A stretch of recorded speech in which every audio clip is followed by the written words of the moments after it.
Assalamualaikum warahmatullahi wabarakatuh. Ahlan wa sahlan.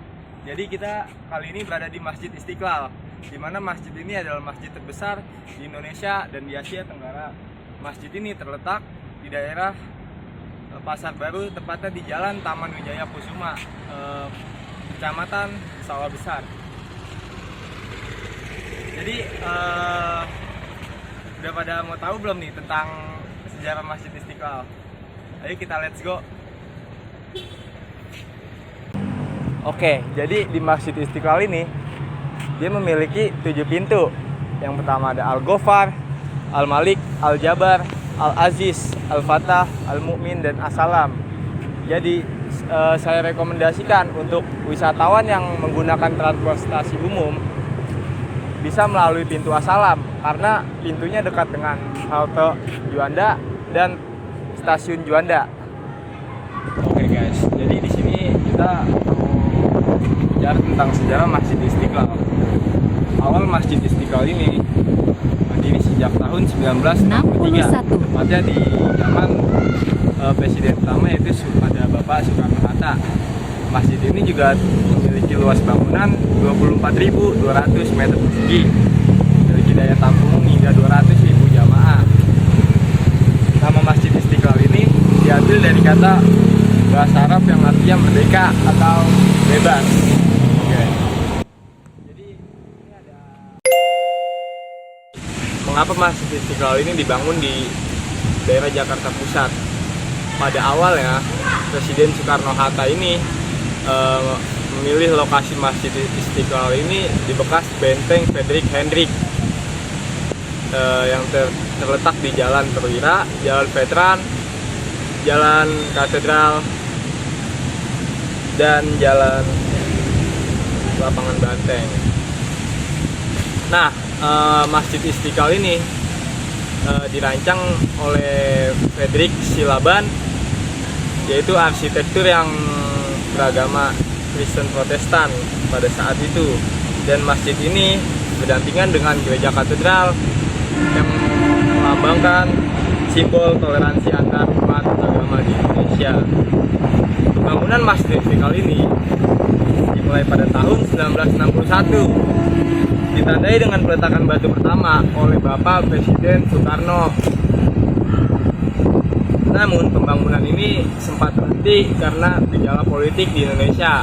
Contohnya seperti G30 SPKI yang melanda di Indonesia waktu itu.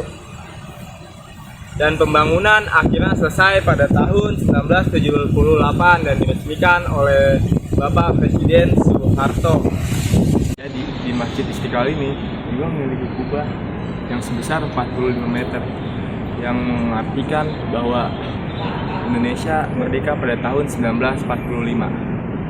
Selain ada kubah, di sini juga memiliki tiang yang berjumlah 12 tiang yang memiliki arti bahwa kelahiran Nabi Muhammad pada tanggal 12 Rabiul Awal. Selain ada tiang, Masjid Istiqlal ini juga memiliki 5 lantai yang mengartikan 5 dasar Pancasila, 5 rukun Islam, dan 5 waktu sholat. Oke guys, jadi di Masjid Istiqlal ini juga memiliki salah satu beduk ikonik yang ada di dalam Masjid Istiqlal. Diketahui beduk ini adalah pemberian dari presiden kedua kita yaitu Bapak Soeharto. Beduk ini dikasih sebagai lambang peresmian Masjid Istiqlal. Dan beduk ini memiliki usia yaitu 46 tahun. Jadi sekarang beduk ini udah sangat tua ya guys.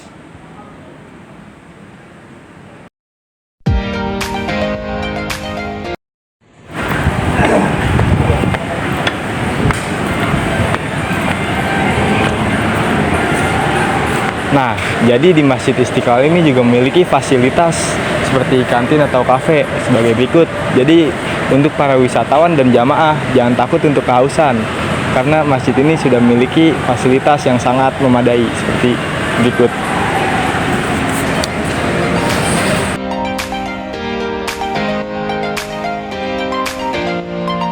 Jadi selain ada kantin dan kafe, di Masjid Istiqlal juga terdapat tempat bermain anak. Nah, jadi untuk wisatawan yang bawa anaknya jangan khawatir nih. Nah, yang ketiga ada perpustakaan. Jadi untuk wisatawan yang ingin membaca buku bisa langsung ke perpustakaan Masjid Istiqlal. Dan Masjid Istiqlal ini juga memiliki tempat wudhu yang sangat banyak ya guys. Jadi untuk wisatawan yang memiliki kendaraan pribadi jangan takut khawatir nggak kedapetan parkiran nih. Jadi di Masjid Istiqlal ini memiliki fasilitas parkiran yang sangat luas. Contohnya sebagai berikut. Mulai dari motor, mobil, hingga sepeda bisa memasuki kawasan Masjid Istiqlal ini.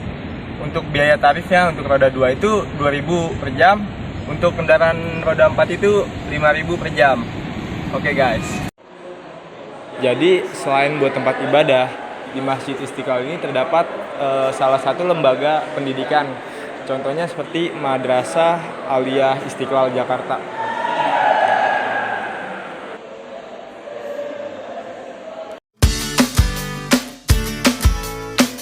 Nah guys, jadi untuk akses ke Masjid Istiqlal itu bisa ditempuh dengan transportasi umum dan transportasi pribadi ya guys.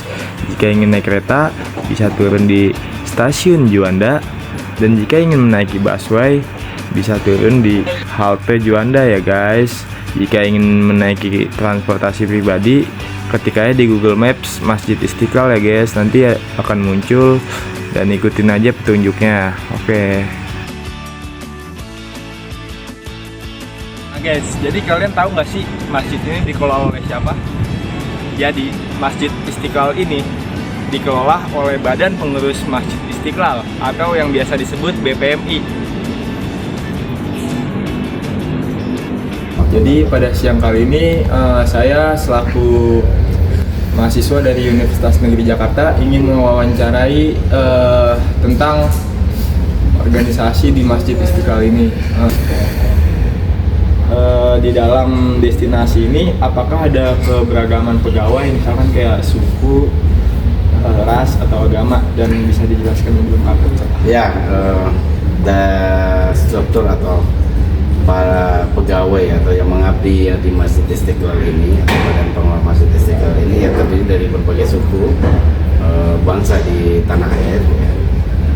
Ada Sunda, Jawa, ya, ada Kalimantan, Sulawesi, kemudian Nusa Tenggara, Maluku, bahkan ada Papua, bahkan ada. Jadi hampir semua pulau, Aceh ada, Sumatera banyak. Jadi ya, tapi memang Sunda Empire masih mulai itu potong aja. Maksudnya terdiri bagi berbagai suku, terutama imam muazzinnya. Imam muazzinnya hampir mewakili masing-masing wilayah di Indonesia. Ada yang dari Sumatera, maksudnya dari Sumatera, ada yang dari Jawa, ada yang dari Kalimantan, ada yang Sulawesi, ada yang dari Nusa Tenggara, ada yang Maluku, ada Papua. Nah itu udah mewakili Nusantara, imam dan muazzinnya. Jadi alhamdulillah begitulah modelnya. Dan ya tapi masih dalam satu agama, ya masih agama Islam semua. Ya kita belum menerima agama lain sebagai pengurus Istiqlal. Enggak lah, kayak itu kan enggak. Ya memang syaratnya itu agama Islam ya, mengurus masjid. Nah, nanti terviral kalau ada. Ya gitu lah kira-kira. Tapi bukan masalah diskriminasi. Kami bekerja sama dengan saudara-saudara kita yang berbeda agama, berbeda suku.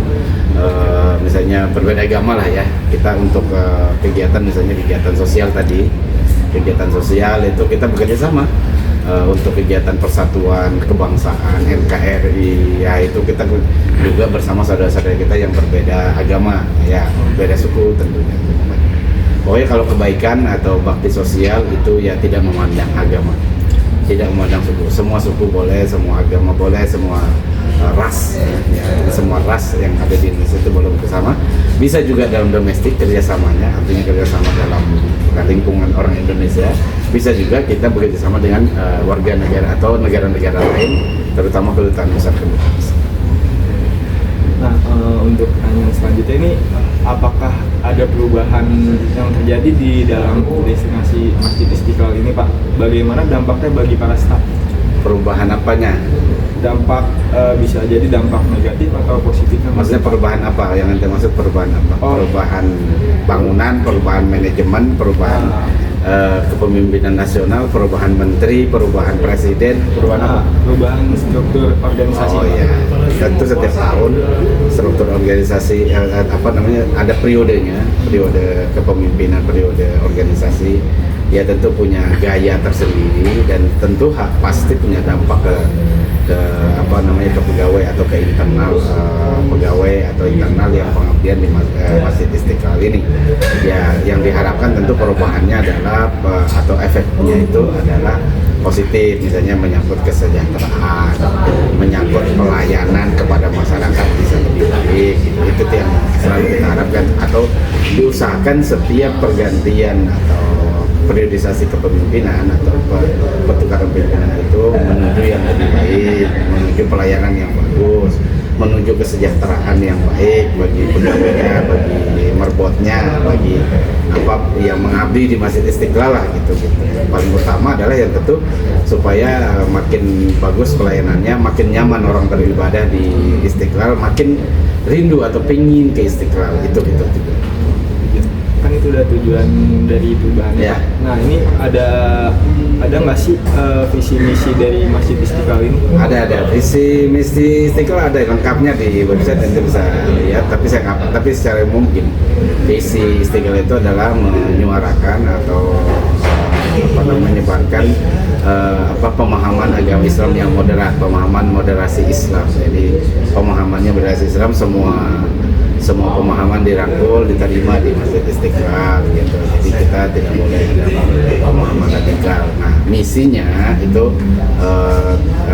misi itu terbagi menjadi beberapa 5 terutama. Yang pertama adalah ingin melayani jamaah untuk pelayanan ibadah yang paling bagus. Jadi ingin melayani supaya nanti pelayanan ibadahnya lebih bagus. Kemudian juga selain ibadah juga Masjid Istiqlal ingin melaksanakan atau menyelenggarakan pendidikan yang bagus, misalnya pendidikan agama yang bagus, memberikan pemahaman agama atau pendidikan pelatihan yang bagus, kemudian berkualitas lah terutama.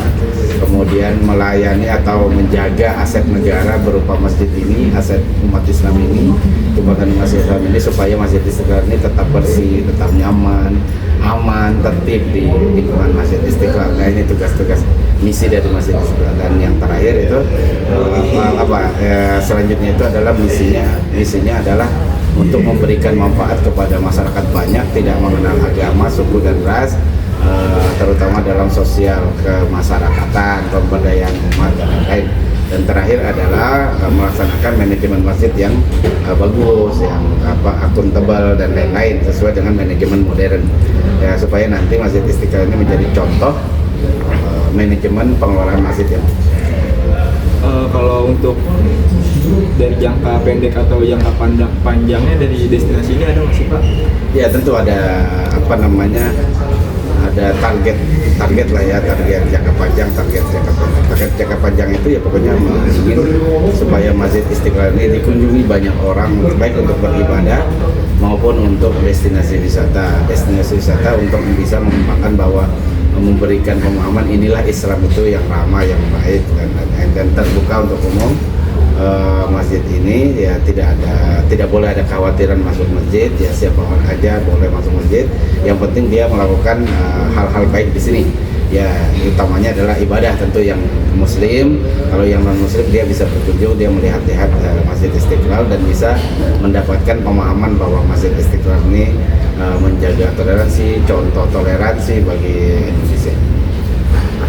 Nah, untuk selanjutnya ini apakah ada tantangan terbesar dalam mengelola masjid ini, Pak? Ya, tentu tantangannya adalah pertama ya keterbatasan dana untuk memelihara masjid. Ya. Itu butuh dana besar untuk mengelola masjid sebesar ini. Ya, terkait dengan kesejahteraan pegawai dan lain-lain. Kemudian pemahaman masyarakat yang berbeda-beda terkait dengan Masjid Istiqlal. Kemudian tantangan yang besar juga berasal dari media sosial. Ya. Sekarang kan banyak viral, banyak pemahaman dan lain-lain. Sedikit bila ada hal-hal yang kurang berkenan di Masjid Istiqlal, masyarakat bisa langsung saja dia viralkan atau dia upload di media sosialnya sehingga orang masyarakat itu bertanya-tanya. Nah inilah yang mungkin tantangannya perlu selesaikan dengan persuasif gitu ya. Jadi selesaikan dengan kekeluargaan supaya tantangan-tantangan ini bisa bisa diatasi dengan baik. Nah, untuk selanjutnya ini bagaimana komunikasi yang baik di organisasi ini? Ya, kalau di organisasi masjid terutama ya harus mengedepankan kekeluargaan silaturahmi. Ya, tidak bisa kita hanya melaksanakan organisasi semacam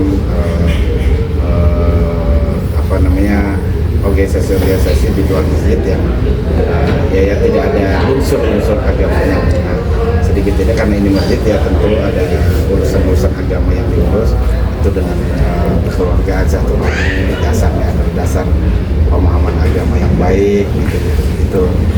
Itu yang menjadi tolak ukur kita dalam melaksanakan ini. Jadi kita ingin masjid ini ya seperti masjid zaman Rasulullah yang bisa menyantuni semua semua masyarakat ya kan itu bisa berfungsi. Kalau untuk hambatan komunikasinya ada nggak Pak? Kalau dalam komunikasi sekarang kan ada WhatsApp group dan media sosial lah ya. Iya. Itu sangat membantu untuk kita memperlancar alur komunikasi. Tapi memang lawannya adalah pemahaman orang tentang bahasa. Kan banyak yang salah paham tentang kalau diketik salah bacanya salah gitu ya, itu perlu dikoreksi atau perlu dikonfirmasi kemudian. Saya pikir itu lebih memudahkan. Ada Zoom meeting dan lain-lain yang memudahkan kita untuk melakukan koordinasi dengan pihak-pihak luar, internal juga bisa, pihak-pihak luar yang ada di masyarakat, kita melakukan rapat-rapat online. Ya. Nah, untuk pertanyaan yang terakhir nih Pak, menurut Bapak hal apa sih yang perlu ditingkatkan dari pengelola Masjid Istiqlal ini? Ya tentu semua lini, semua bidang harus meningkatkan kinerja ya, untuk mendapatkan target pelayanan yang lebih baik. Pelayanan pertama, pelayanan ibadah. Yang kedua, bermanfaat dalam pendidikan, kemudian bermanfaat dalam sosial. Jadi tidak hanya ngurusin ibadah, tapi juga ngurusin pendidikan supaya masa depan anak-anak muda dan lain-lain yang mengambil atau menerima pendidikan di Masjid Istiqlal bisa lebih baik. Kemudian pemahaman bermanfaat bagi masyarakat dalam hal kesejahteraan, pemberdayaan dan lain-lain. Kita inginnya nanti ke depan itu semakin baik, semakin bermanfaat, semakin banyak yang kerjasama, semakin baik nanti untuk melayani masyarakat. Oke, cukup sekian sih Pak, terima kasihnya. Sama-sama. Sebelumnya juga ada pantun nih. Oke. Sebelum kita tutup ada pantun. Ke pasar beli ikan kakap, Cakep.